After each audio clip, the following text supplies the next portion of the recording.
नमस्कार, माइंडफिट चैनल में आपका स्वागत है। इस वीडियो में आपको दो बहुत ही खास जानकारियां दी जा रही हैं। पहला ये कि किस तरह भ्रामरी प्राणायाम की मदद से हम कोरोना से लड़ाई लड़ सकते हैं। दूसरा यह कि कैसे हम अपनी अवचेतन मन की शक्ति का इस्तेमाल कर अपने जीवन को सफल और सुखी बना सकते हैं। वीडियो को पूरा देखेंगे तो दोनों बातों को आप बेहतर समझ पाएंगे और उनका अपने जीवन में बेहतर उपयोग भी कर पाएंगे। तो कुछ लोग बोलेंगे सर आप प्राणायाम की बहुत बातें कर रहे हो, प्राणायाम प्राणायाम, तो कुछ हमें बताओ तो सही, करना क्या प्राणायाम में, होती क्या चीज है। तो मैं आपको एक प्राणायाम आज बताऊंगा, उसको रोज 10-10 मिनट तक भी आप करोगे। एक तो कोरोना कभी आपको नहीं होगा, कोरोना जो है वो आपको छुएगा भी नहीं, होगा भी तो चुपचाप ठीक हो जाएगा। ठीक है। इस प्राणायाम का नाम है भ्रामरी प्राणायाम। क्या नाम है? भ्रामरी प्राणायाम। जैसे आपने देखा होगा फूल के ऊपर भंवरा गुंजन करता है ना, फूल के ऊपर कैसे आवाज आती है उसकी, ऐसे करता है। तो आपको सुबह उठ के सीधा बैठना है, गहरी सांस लेनी है और ये आवाज निकालनी है।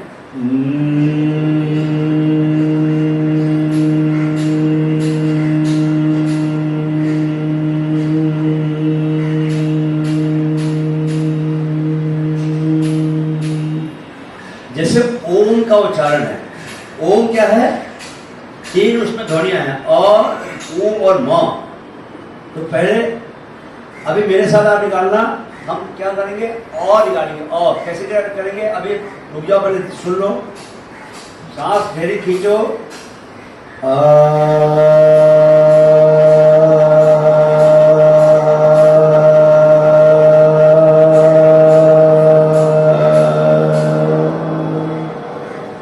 अभी ऊ निकालिए, ऊ गहरी सांस खींचो,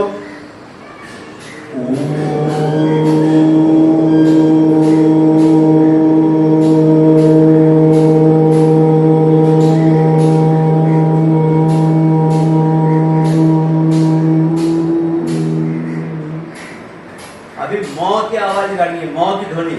गहरी सांस खींचो,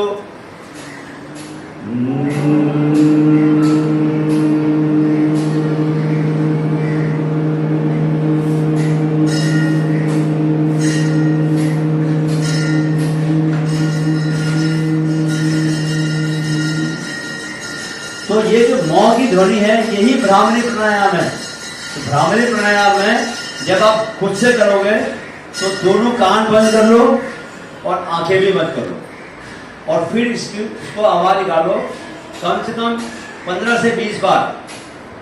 और दिन में जब समय मिलता है, खाली बैठे काम कर लिया, समय खाली कुछ कर नहीं रहे, कान बंद किए, आंखें बंद की,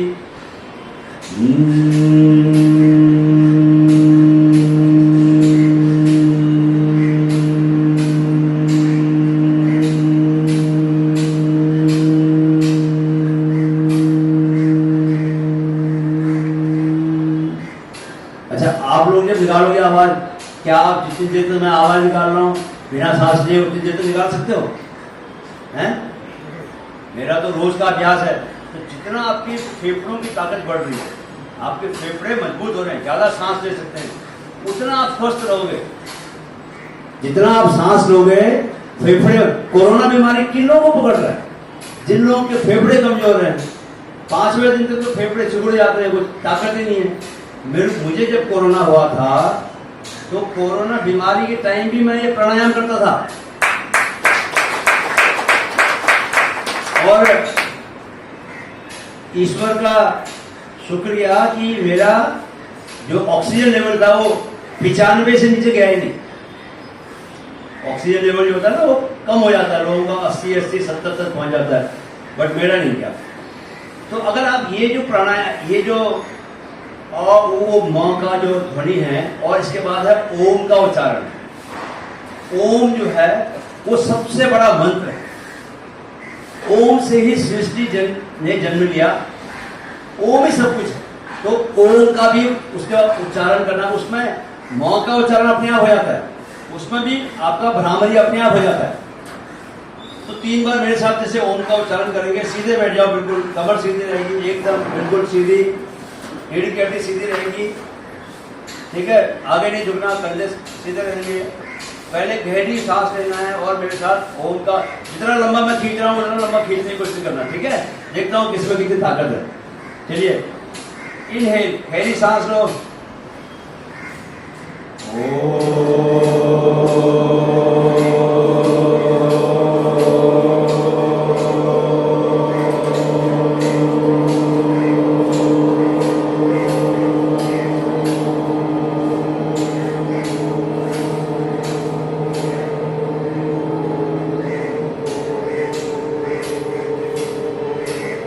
फिर से गहरी सांस खींचो।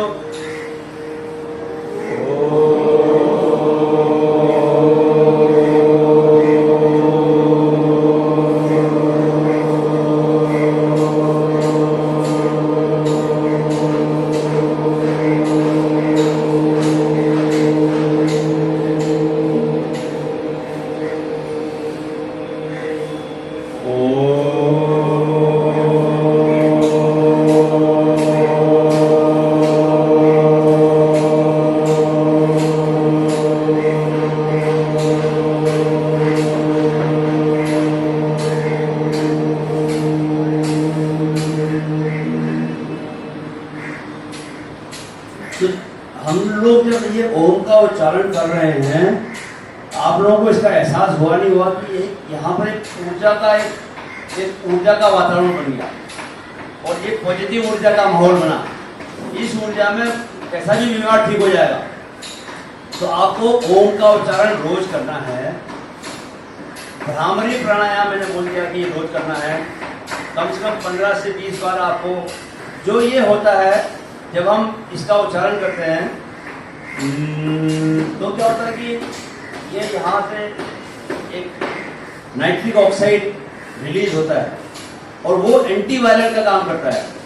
जो आपको कोरोना बीमारी होती है तो उसमें जो तकलीफ होती है उसको दूर करने वाली चीज शरीर में पैदा होती है।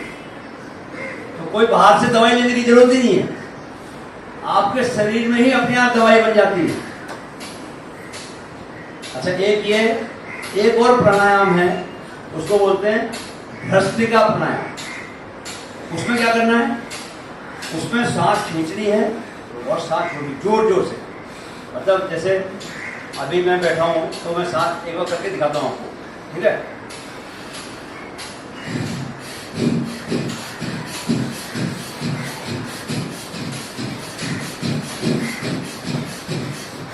जिसमें दम होगा पूरे शरीर में ऑक्सीजन भर जाएगी और वो ऑक्सीजन आके खून में जाएगी और खून में जब ऑक्सीजन जाएगी तो वो आपको कभी बीमार पड़ने नहीं देगा।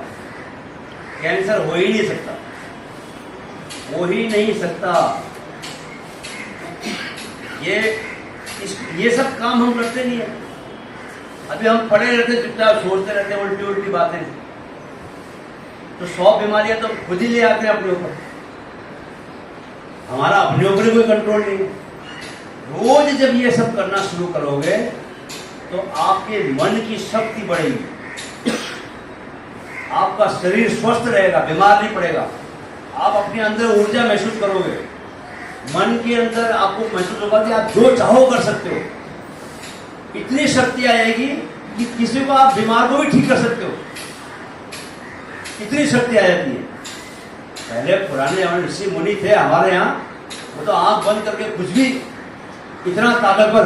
तो बनते कैसे थे, ध्यान, शांत बैठना है। जंगलों में बैठे रहते थे वो, शांत बैठे कई दिनों तक। ऐसे भी ऋषि हुए जिनके ऊपर वो चींटियों ने घर ही बना लिया, इतना लंबे समय से ध्यान में बैठे रहे। तो आपको सात्विक भोजन तो करना ही है, साथ में प्राणायाम का अभ्यास करना बहुत जरूरी है। महिलाएं इतना काम करती रहती हैं, सुबह से लेकर रात तक काम में और काम और काम, अपना ख्याल बिल्कुल नहीं रखती, फिर बीमार पड़ जाती हैं और फिर चाहते हुए भी काम नहीं हो पाता क्योंकि शरीर में बीमारी आ गई। शरीर आपको उठने नहीं देगा, काम ही नहीं करने देगा। तो शरीर को स्वस्थ रखना बहुत जरूरी है। उसके लिए हमारे देश में बताई गई है बातें, प्राणायाम करना है, सारा का सारा जो गीता है, गीता का संपूर्ण ज्ञान क्या है? आपके मन को संतुलन में रखना, मन को कंट्रोल में रखना। ये जो कर्म फल की बात है, कर्मण्येवाधिकारस्तु मा फलेषु कदाचन, बार बार भगवान श्री कृष्ण बोलते हैं कि कर्म की चिंता मत कर। कर्म की चिंता, कर्म का फल देने का काम मेरा है, तेरा काम ही नहीं है वो। तू काम कर बस। अभी किसको क्या फल देना है? इस दुनिया में कितने लोग हैं, कितने लोग हैं सोचो। 7 अरब से ज्यादा लोग हैं। यहाँ मुंह उठा के चले जाओ, वही लोग दिखते हैं चीटियों की तरह। अभी हर आदमी का हिसाब किताब, हर आदमी को अपने लिए कुछ ना कुछ चाहिए। हर आदमी अच्छा जीवन चाहता है, मेरे जीवन में नौकरी लग जाए, मेरी बीमारी ठीक हो जाए, मेरा ये हो जाए, मेरा वो हो जाए। एक हो तो बात है, एक एक आदमी की 100 इच्छाएं हैं। इन्होंने गालिब की बात कही। गालिब का एक शेर है, मेरा बहुत पसंदीदा शेर है। हजारों ख्वाहिशें ऐसी कि हर ख्वाहिश पर दम निकले। हजारों ख्वाहिशें ऐसी, ख्वाहिश माने इच्छा, कि हर ख्वाहिश पर दम निकले। बहुत निकले मेरे अरमान, लेकिन फिर भी कम निकले। उन्होंने कहा साहब आप दौड़ भी लगाते हो, पत्रकार भी हो, योगी भी हो, योगा भी करते हो, और ये भी हो वो भी हो। तो मैं इनको बोलने वाला था कि भैया ये तो सिर्फ आप 4-5 चीजें हैं, और मेरे मन के अंदर झांक के देखो कि मैं तो ये भी करना चाहता हूँ, वो भी करना चाहता हूँ, वो भी करना चाहता हूँ। जीवन एक है, एक ही जीवन है। इस जीवन के बाद क्या है मुझे नहीं पता। तो इसी जीवन का इस्तेमाल, अब सारा जीवन मैं गरीबी से लड़ने में निकाल दूं तो मेरा तो जीवन गया ना ऐसे ही। तो एक झटका मारो, पढ़ाओ बच्चों को, वो आपको इस गरीबी के दलदल से बाहर निकाल के लेके आएंगे। अपने शरीर को स्वस्थ रखो। तो कर्म की जो गीता में बात की गई है, कर्म जो है आप कीजिए, आप चिंता मत कीजिए इसकी कि आप क्या होने वाला है। और जब कर्म मन से किया जाता है तो हमेशा अच्छा होता है, होता ही है। वो एक नहीं, हजारों करोड़ों लोगों ने अपने जीवन की दास्तान लिखी है, उसमें ये बात लिखी हुई है। जब आप पूरे मन से कोई काम करते हो, जब आप पूरे मन से खाना बनाते हो तो भोजन अच्छा बनता नहीं बनता। आधे मन से बनाते हो तो कभी चावल जल जाता है, दाल में कुछ नमक मिर्ची ज्यादा हो जाती है। तो पूरा ध्यान देना पड़ता है। तो काम जब जो भी करो पूरे ध्यान से करो। और इस जीवन में चमत्कार होते हैं। मेरा अपना जीवन चमत्कार वाला है। मुझे नहीं मालूम था कि मैं पहले फौज में जाना चाहता, मैं फौज में अफसर बन गया। मेरे पिताजी पहले फौज में सिपाही थे, वो अफसर बनना चाहते थे, बन नहीं पाए। तो मैंने कहा कि मैं उनकी इच्छा पूरी करूंगा, तो मैं फौज में अफसर बना। जब बन गया तो मैंने कहा कि 5 साल में पिता की इच्छा पूरी होगी। मैंने छोड़ो, मेरे मन में फिर पत्रकार बनने की इच्छा, साहित्यकार बनने की इच्छा। मैं फौज छोड़ के आ गया। और वो नौकरी जो है कोई छोड़ता नहीं हमारे यहाँ। हमारे यहाँ तो ये होता है कि प्रधानमंत्री के बराबर माना जाता है फौज में जो अफसर होता है उसको। उत्तराखंड में फौज में अफसर को बहुत बड़ा माना जाता है। कोई अफसर बन गया तो समझ लो उसकी लॉटरी खुली। कभी सपने में भी नहीं सोचा कि मैं ये नौकरी छोड़ दूंगा। लेकिन मुझे चिंता नहीं थी। मैंने कहा पिताजी का काम हो गया, अब मैं अपना काम करता हूँ। मुझे पत्रकार बनना, साहित्यकार बनना था, छोड़ के आ गया। तो आज मैं सोचता हूँ कि जो मैंने, और मैं 7 साल में एक अखबार का संपादक बन गया। सिर्फ 7 साल में, वो रिकॉर्ड है। जिस काम को 30 साल लगते हैं वो 7 साल में हो गया। तो मैं अभी आपको ये आखिरी बात बता रहा हूं। इस बात को अगर समझ गए तो जो मैंने अपने जीवन में किया वो ही आप भी कर सकते हैं। लेकिन ध्यान से सुनना, ध्यान से, और खुद भी सुनना, बच्चों को भी समझाना बाद में भी, बेटा ऐसा कर, क्या कर, वो मैं आपको बताने वाला हूं। देखो क्या होता है कि हमारे 2 दिमाग है। करते हो रोज, सुबह जल्दी उठना है, अरे उसके मैंने पैसे लौटाए नहीं, उसको पैसे वापस लौटाने हैं, अरे आज तो अभी मैंने चावल चढ़ा रखे कहीं जल में जाए, आज तो ये बाजार जाना है। ये सब काम जो है वो आपके चेतन दिमाग वो करवाता है, उसमें याद रहता है। और एक दिमाग होता है अवचेतन। अवचेतन वो अंदर होता है दिमाग। उसमें क्या होता है कि आपने जो भी बातें सोची होती है, जैसे आपके साथ कई बार ऐसा हुआ, मेरे साथ तो बहुत बार होता है कि आपने रात को सोने से पहले सोचा कि सुबह मुझे कहीं जाना है तो मैं 4 बजे उठ जाऊंगा या उठ जाऊंगी, और अलार्म भी नहीं लगाया। और 4 बजे आपने देखा 4 बजे नींद खुल गई, आपकी आँख खुल गई, घड़ी देखी तो एकदम 4 बजे थे, न कम न ज्यादा, ठीक 4 बजे आपकी अपने आप से नींद खुल गई। अभी ये कैसा चमत्कार तो हुआ ना अलार्म लगाया न कुछ, इतनी गहरी नींद सोए और ठीक 4 बजे किसने आपको उठाया? आपको किसने उठाया? अवचेतन ने उठाया। मैंने सोचा कि मैं पिताजी के जैसे, पिताजी नहीं बन पाए तो मैं आर्मी का अफसर बनूंगा। तो मुझे आर्मी का अफसर किसने बनाया? अवचेतन ने। मैंने सोचा कि मैं एक बड़ा पत्रकार बनूंगा और सोचता गया, सोचता रहा, जब देखो मैं सोचता था। और रात को जब सोने जाता था, सबसे इंपॉर्टेंट टाइम, रात को जब सोने जाता था, सोने से पहले अवचेतन मन की खिड़की खुलती है थोड़ी देर के लिए। थोड़ी देर के लिए अवचेतन मन की खिड़की खुलती है। आपका चेतन मन से अवचेतन में चले जाते हो, आप होश से बेहोशी में चले जाते हो, मतलब नींद में चले जाते हो। उस वक्त थोड़ी देर के लिए खिड़की खुलती है, तब आप जो सोचते हो, अगर आपने सोचा कि, और न सिर्फ अपने लिए, दूसरों के लिए भी जो सोचते हो, जैसे मैंने सोचा अपने बच्चे के लिए कि ये बहुत अच्छा क्रिकेट खेलेगा, बहुत अच्छा क्रिकेट का प्लेयर बनेगा, या ये कल मैच है, मैच में बहुत अच्छे रन बनाएगा, तो हमेशा उसने अच्छे रन बनाए। उसने तो कुछ नहीं किया, मैंने सोचा। तो अवचेतन रात को सोने से पहले जो चीज सोचोगे, जो देखोगे, हमारे में एक ताकत है, हम बंद आंखों से भी देख सकते हैं। आंखें बंद की और मैंने देखा, अभी सब लोग देखो कि आप एक पहाड़ की चोटी के ऊपर खड़े हुए हो और ऐसे हाथ हिला रहे हो। देखो, आंख बंद करो, आंख बंद करके देखो, एक पहाड़ के ऊपर खड़े हो, पहाड़ की चोटी के ऊपर खड़े हो आप, और नीचे दूर दूर तक दुनिया दिखाई दे रही है और आप ऐसे हाथ हिला रहे हो। बंद कर देखो, असली में हाथ में मत हिलाओ, सिर्फ देखो अपने हाथ हिलाते हुए। तो आप कुछ भी देख सकते हो, आगे खोल लो, कुछ भी देख सकते हो। रात को सोने से पहले जैसा आप जीवन में बनना चाहते हो, जैसा आप बनना चाहते हो, जो भी बनना चाहते हो, आपको उसको देखना है।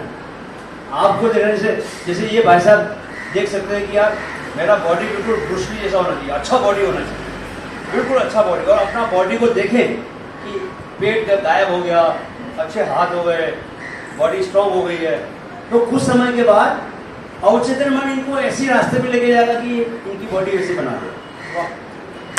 आपने सोचा कि मैंने वो नौकरी का इंटरव्यू दिया है, वो नौकरी मेरे को मिल जाए, तो आपको क्या देखना है कि आपको नौकरी मिल गई। आप आगे बंद क्या देखोगे कि वो नौकरी का इंटरव्यू हुआ और आप पास हो गए, आपको नौकरी मिल गई है, और नौकरी मिलने के बाद आप बहुत खुश हो, आप अपने माता पिता से बात कर रहे हो, माँ को मिठाई खिला रही है कि बेटा बधाई हो, तेरे को ये नौकरी मिल गई, इतनी अच्छी बात है, बहुत खुशी की बात है। परिवार ये ऐसी चीजें, ऐसे सीन देखो, वो आपके दृश्य अवचेतन में जाएंगे। जो दृश्य अवचेतन में जाते हैं, अवचेतन उसको हकीकत में बदलता है।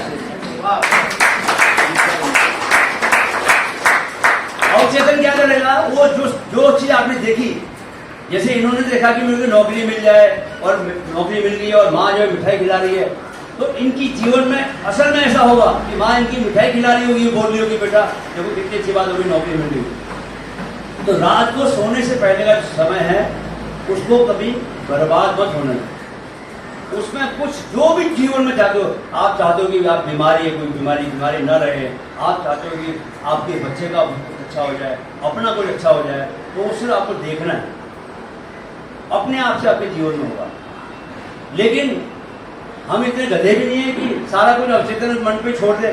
वास्तव में जो असली जीवन है हमारा, सुबह उठ के रात को सोने तक कुछ ना कुछ तो करेंगे। ये थोड़ी कि लेट के देखते रहेंगे सपने। अभी कोई ऐसा ना करने लग जाए कि मैंने आगे बताया था कि आपको देखना है तो दिन रात वो बैठा ही है और दिन रात वो दृश्य, और बाद में एक साल इनको बोल रहे कि वो आप उनको बुलाइए, एक साल से कुछ नहीं हुआ, उनको झूठे मारना है मुझे। उन्होंने पूरा एक साल बर्बाद कर दिया। उनके चक्कर में मैं एक साल से सुबह शाम बस यही देख रही थी कि भैया मेरे जीवन में ऐसा होने वाला है, अभी तो हुआ नहीं। ऐसा मत करना। और रात को सोने, दिन में क्या करना है, दिन भर हमेशा वर्तमान में रहना है, न अतीत के बारे में सोचना है, न भविष्य के बारे में। दिन में नहीं सोचना, काम करते वक्त नहीं सोचना, सिर्फ रात को सोचते। दिन भर क्या करना है, काम करना। जो काम करो उसको सबसे अच्छे ढंग से करो। रूल ये, नियम ये है, जो भी काम करो, अगर आप टीवी देख रहे हो ना तो सिर्फ टीवी देखो, ये नहीं कि मटर भी छीन लो, टीवी भी देख रहे हो, मतलब फिर मटर मत छीलो, फिर फोन भी सुन लो। एक ही काम करो, टीवी देखो। अगर खाना बना रहे हो तो सारा ध्यान खाने पे है। कितनी बार खाना जला बताओ, कि कोई ऐसा है जिसने खाना बनाते हुए खाना नहीं जला? एक भी है तो बताओ, कभी जला ही नहीं खाना, कभी एक भी नहीं है। इसका मतलब है कि सब लोगों का क्या दिक्कत ये है कि ध्यान भटक जाता है, चीजें उठा के कहीं रख दी, घर में मिलती नहीं है, फिर ढूंढते हैं, मिलती नहीं, कहाँ रखी थी पता नहीं चलता। तो होश में रहना है, ध्यान में रहना है हर वक्त। वो कैसे रहोगे आप? सुबह 10 मिनट के लिए मेडिटेशन में बैठना है, ध्यान करना है, प्राणायाम करना है 10 मिनट का, ठीक है, अच्छा सोचना है, दूसरों के बारे में बुरा नहीं सोचना। अपने दुश्मन, पहली बात तो दुश्मन कोई होता नहीं, दुश्मन के बारे में बुरा सोच के आपको क्या लगता है कि आपको बहुत अच्छा लगेगा? जिस वक्त आप किसी दूसरे के बारे में बुरा सोच रहे होते हैं, उस वक्त आपके शरीर में कितना नुकसान पहुंच रहा होता है आपको नहीं पता, आपको खुशी थोड़ी हो रही होती है। तो दुश्मन को भी माफ करो, सबके लिए अच्छा सोचो, क्योंकि जब सब दूसरों के लिए अच्छा सोचोगे तो ही आपके शरीर को भी अच्छा महसूस होगा।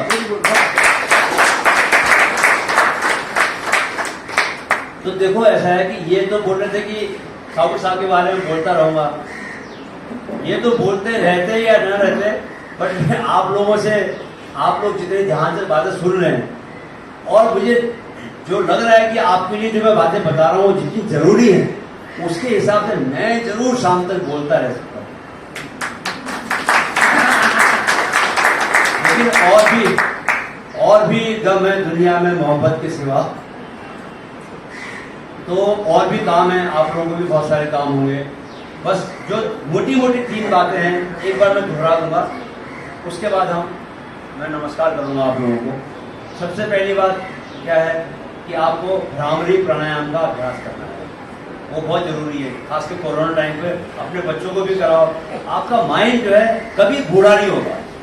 फायदा क्या होता है? आपका दिमाग कभी बूढ़ा होगा ही नहीं, आपकी याददाश्त हमेशा ताजा बनी रहेगी, ठीक है। ये ब्रेन की सबसे बड़ी एक्सरसाइज है, भ्रामरी नाम है। कुछ नहीं करना, बस ये करना है। और ओम का भी आप रोज कम से कम 15 से 20 बार ओम का उच्चारण करो, ठीक है, वो असली ताकत है। दूसरा क्या करना है आपको? सोने से पहले, रात को सोने से पहले अच्छी चीजें देखनी, आंखें बंद करो, देखो कि मेरी कोई बीमारी नहीं है, किसी और को बीमारी है तो उसकी बीमारी ठीक हो गई है। ये सारे चमत्कार दुनिया में ही होते हैं, सारे चमत्कार आपके अंदर हैं। आप अगर मन से भरोसा करोगे, जो चीज पे भरोसा करोगे वही चीज होगा, ये याद रखो, ठीक है। करोगे करोगे नहीं, ऐसे अभी मैं आपकी ताकत देखता हूँ। जब मैं पूछूंगा आपसे करोगे, तो आपको बोलना है करेंगे। क्या करेंगे? करोगे? करेंगे? करोगे? करोगे? Very good. और इसके साथ ही मैं अपनी भाषण समाप्त करता हूँ। बहुत बहुत नमस्कार। और मुझे प्रकाश जी का बहुत शुक्रिया अदा करना चाहता हूँ कि वो आप लोगों के बीच में मुझे बुलाया, आपसे बातचीत करने का मुझे मौका मिला। और कभी अगर दोबारा ईश्वर ने चाहा तो दोबारा हम मिलेंगे।